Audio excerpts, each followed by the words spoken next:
प्रणाम और एक बार पुनः आप सबका स्वागत है अध्यात्म, विज्ञान और विश्व शांति से परिपूर्ण विश्व शांति दर्शन चैनल पर, जिसके जनक हैं विश्व के सबसे बड़े पीस डोम के निर्माता, जी हाँ, पुणे MIT समूह के संस्थापक विश्वधर्मी प्रोफेसर डॉक्टर विश्वनाथ कराड़। आप सुन रहे हैं महाभारत काल की कुछ अनसुनी और कुछ कम सुनी कहानियां।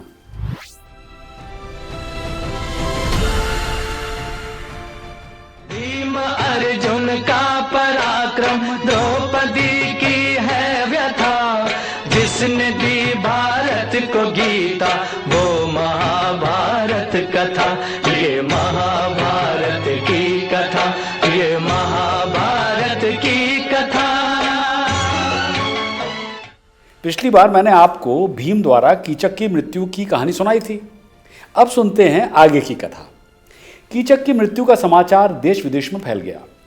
उसकी रहस्यमयी हत्या और उसके बाद उसके 100 अनुयायियों की मृत्यु की बात सुनकर हर कोई आश्चर्यचकित रह गया। हस्तिनापुर में दुर्योधन द्वारा भेजे गए जासूस दरबार में आए। उन्होंने जो कुछ देखा और सुना बता दिया।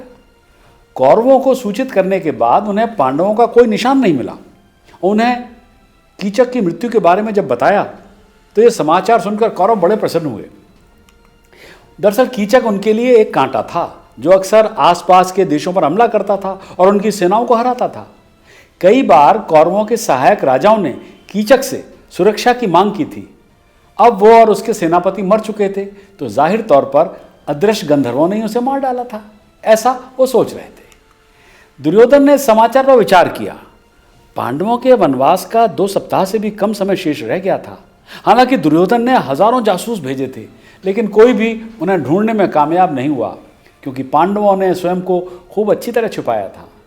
दुर्योधन ने अपने दरबारियों को बुलाया और कहा, हमें पांडवों की एक अंतिम खोज की व्यवस्था करनी चाहिए। हमारे सर्वश्रेष्ठ गुप्तचरों को हर शहर और कस्बे में छानबीन करने के लिए भेज दो। यदि पांडव अभी भी जीवित हैं तो हमें बहुत बड़े खतरे का सामना करना पड़ेगा। ऐसा होने से पहले अच्छा यही होगा कि हम उन्हें खोज लें और वापस जंगल में भेज दें।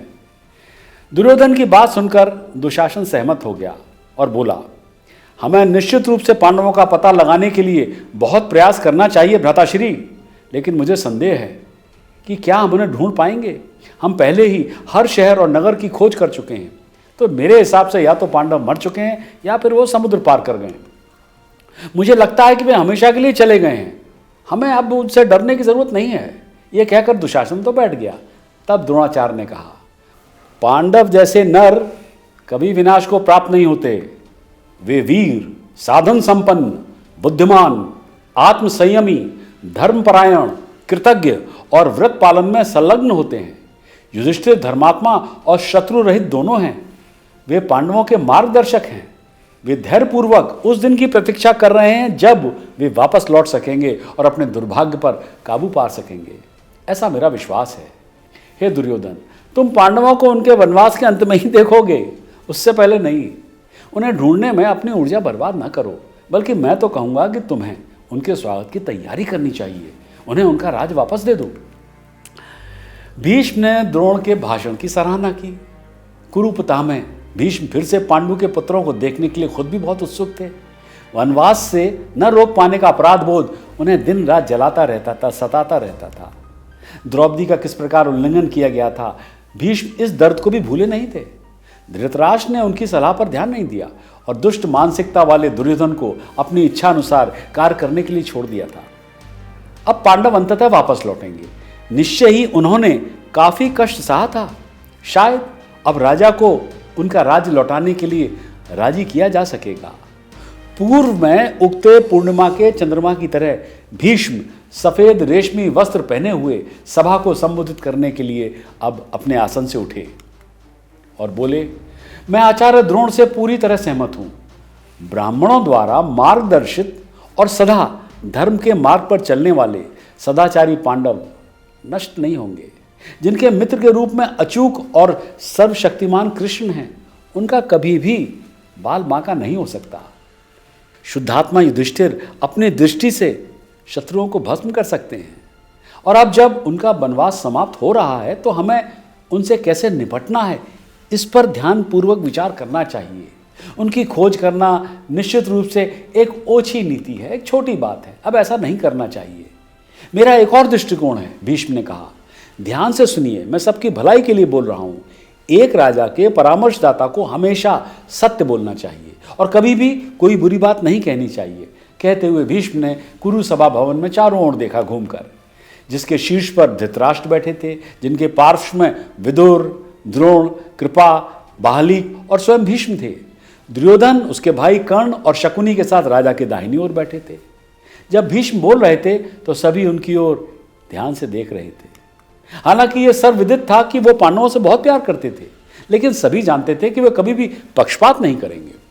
हमेशा उन्हें संपूर्ण कुरु जाति के कल्याण के लिए ही सोचना था और वही सोचते थे, और सभी के साथ वो समान व्यवहार भी करते थे।